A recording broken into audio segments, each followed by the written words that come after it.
Hello everyone, it's the Preacher coming at you today with the second episode of Confirming the Bible series. In this one, I will be talking about homosexuality, which is a highly debated topic among the modern age. Is it sin? Is it not? How does God view it? And better yet, how do we view it? How should we view it? So, just jump right into it. The Bible is against homosexuality. It talks about in Leviticus 18:22, says, "Thou shalt not lie with mankind as with womankind. It is an abomination."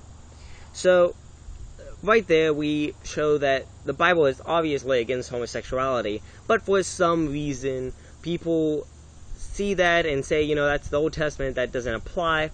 But just silence the critics, it says in the New Testament, in Romans 1:26 and 27, "For this cause God gave them up unto vile affections, for their women did change the natural use into that which is against nature.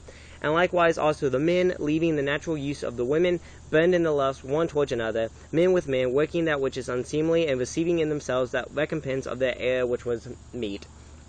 So obviously, both Old and New, the entire Bible is against homosexuality. And the reason behind this, so I'm not really going to talk about, is the Bible against homosexuality, because that obviously is. The point I'm trying to make is, why would God be against homosexuality? And when talking about this, it usually comes down to two arguments. The first one is called teleological argument. And this argument states that everything is made for a purpose.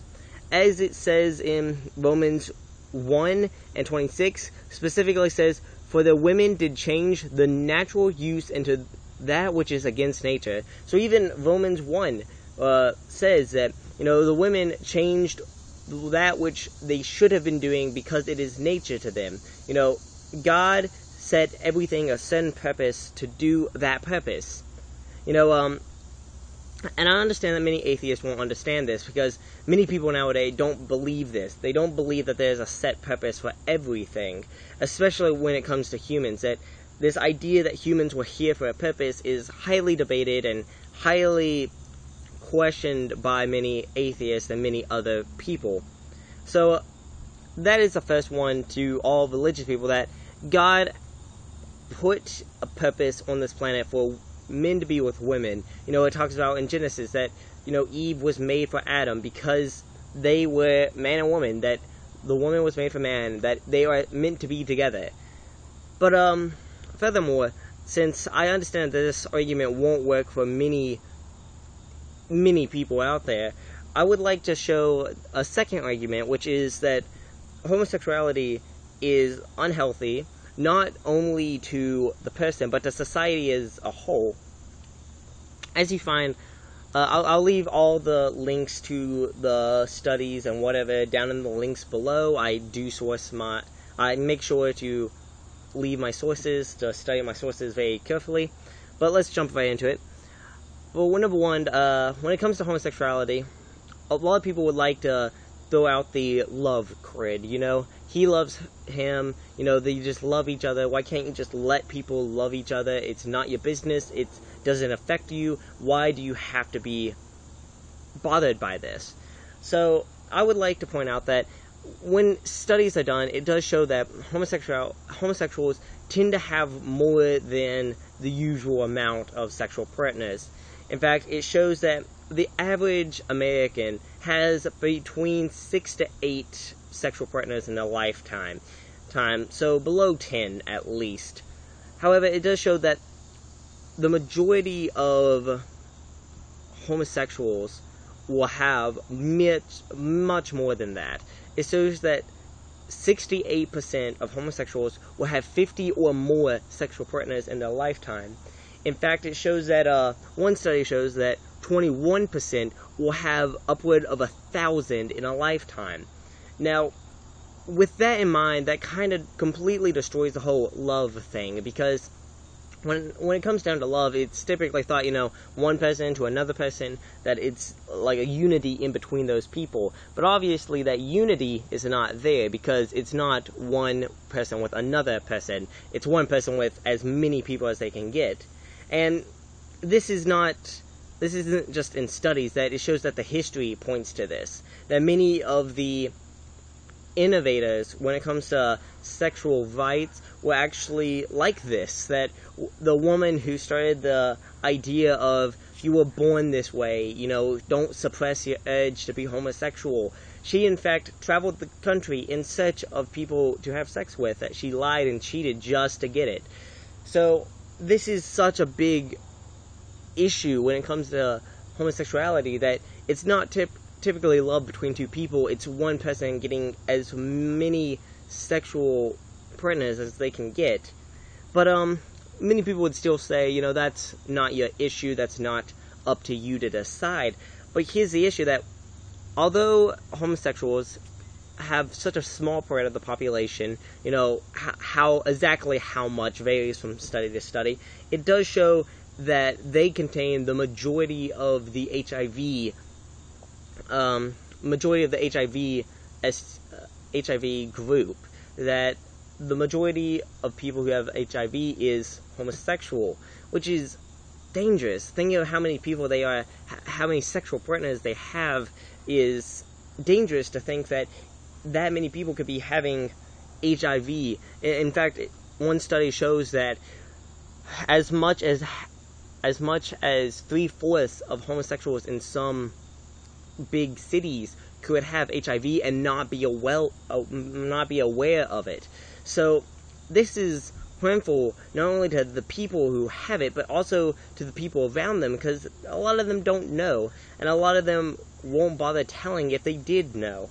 So this isn't just like the only health issue that it raises. It shows that cancer is more likely to form in those of a homosexual lifestyle. It shows that the people who are homosexuals typically die like 20 years earlier than non-homosexuals, which is, that's not even the people who are diseased. In fact, it shows that the people with diseases typically die in their 40s. That's really young to be dying. So that is a big part to take an idea here, that it's a health risk to them. It's a very big health risk, as you see. But many people would still say, it's not my issue. Why get intervened? They're born like this. You see, that's one of the biggest arguments that you hear nowadays, is they can't control it. They were born like this. However, scientific studies does show that the majority of homosexuals typically come from a bad lifestyle, that those who are homosexual typically are raped or molested when they were younger. And, study after study shows this, and that could lead to a homosexual lifestyle. I know many people would probably be unhappy with hearing this, but there's stories about that there's several stories of homosexuals who turn away from homosexuality and say, yeah, I was raped or molested when I was younger, and that led me to becoming what I am today. So, not only does it show that homosexuals come from a abusive, typically a sexual family, it shows that they also may come from a family without a strong father figure. That if you were raised without a strong father figure, a strong man figure in your life, that could be an issue, because now it shows that you're more likely to be homosexual because of it. So this may sound just, still self-contained. However, it shows that homosexuals are more likely to rape and molest when they are older, that they are continuing this issue that causes them to be homosexual, that they continue it into the next generation. They are just following what they know. And this could pretty much make sense, that they obviously have a longing for sexual partners, as it shows by how many sexual partners homosexuals have. So when they can't find one, they can reach out to someone who's particularly less willing. And, study after study shows that, they not only come from a bad lifestyle, but they usually cause the bad lifestyles. That a lot of them are diseased with STDs, with HIV, or some other form of disease caused by a homosexual lifestyle. But not only that, that they cause a bad lifestyle to come about later on in the future generations and people that they are around. That this is not just a self-contained problem, but it is a continuing problem. So this is, so as you see, it's not just personal, it's a group type of thing, the people around you, but it's also a society type of thing. That you see, many people, I've seen the argument many times, but now I actually see it coming to fruition. It's the idea that once you allow homosexuals to marry, then that opens the door to anyone. And I heard many people say, there's no reason why that would happen, that's stupid, that's idiotic. However, it's happening now that, in fact, the sexuality of pedophiles are trying to push their sexuality onto the bandwagon of homosexuality.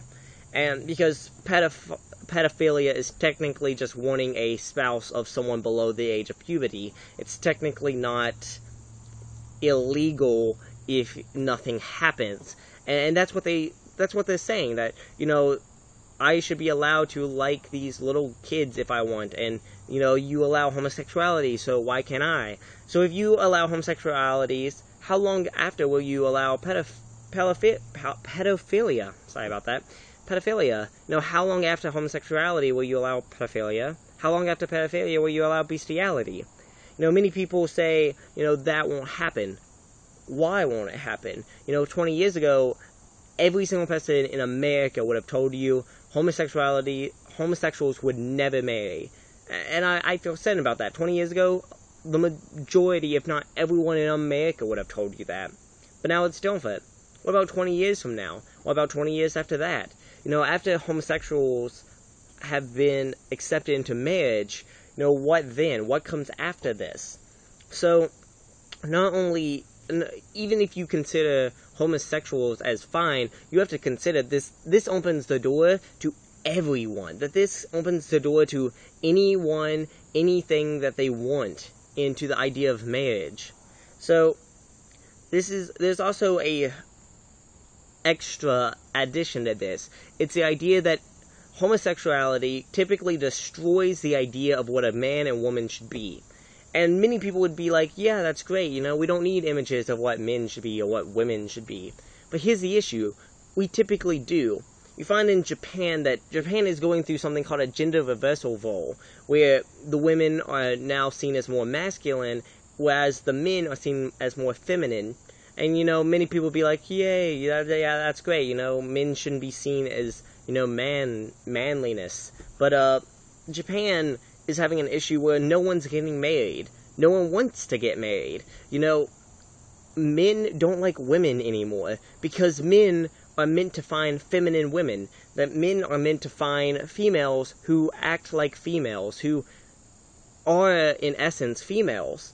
And I'm not saying, all women have to be this way and all men have to be this way. I'm saying that once we start getting our lines crossed of who's who and what's what, and, we destroy the idea of what gender is. We destroy the idea of how people should act in a society, and we suffer from it. Japan is suffering now that it's worried that in the next 50 years, they may not have enough population to carry the entire nation. Because no one's getting married, no one wants to get married, no one wants to have kids. How long after would this be America? So, in summary, homosexuality is most definitely wrong in the Bible, because it does say in both Old and New Testament. Not only that, it is dangerous because it comes from a bad lifestyle. It comes from a lifestyle of sexual abuse, both in the home or outside the home.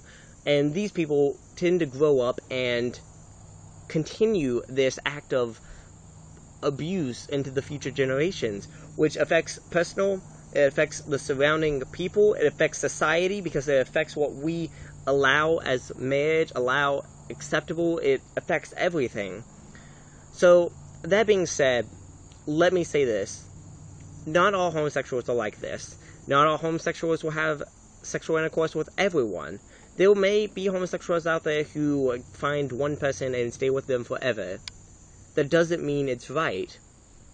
You know, many people like to cling on to these, like, oh, they love each other so well type of stories. Because, you know, it's the type of thing, like, if you do it in moderation, is it still wrong? You know, if I kill one person, am I better than the guy who kills 50 people? Not really, because I still killed someone. And as I shown, homosexuality, no matter how calm it is, no matter how, you know, preserved it is, no matter how many people you have sex with or lack however small the number is, it still comes from a very unhealthy choice. It still comes from an unhealthy type of mentality. A mentality which is continued through you into future generations. So, I think our issue is that we see homosexuality as either one, they're born like that, which they're obviously not, or two, it's a completely healthy choice that they make on their own. But the issue is, this healthy choice, it may not be as healthy as we see it. You know, people commit suicide because of a choice. People cut themselves and burn themselves and starve themselves because of a choice. And we look at people who commit suicide and say, oh, why? You know, why do they do that?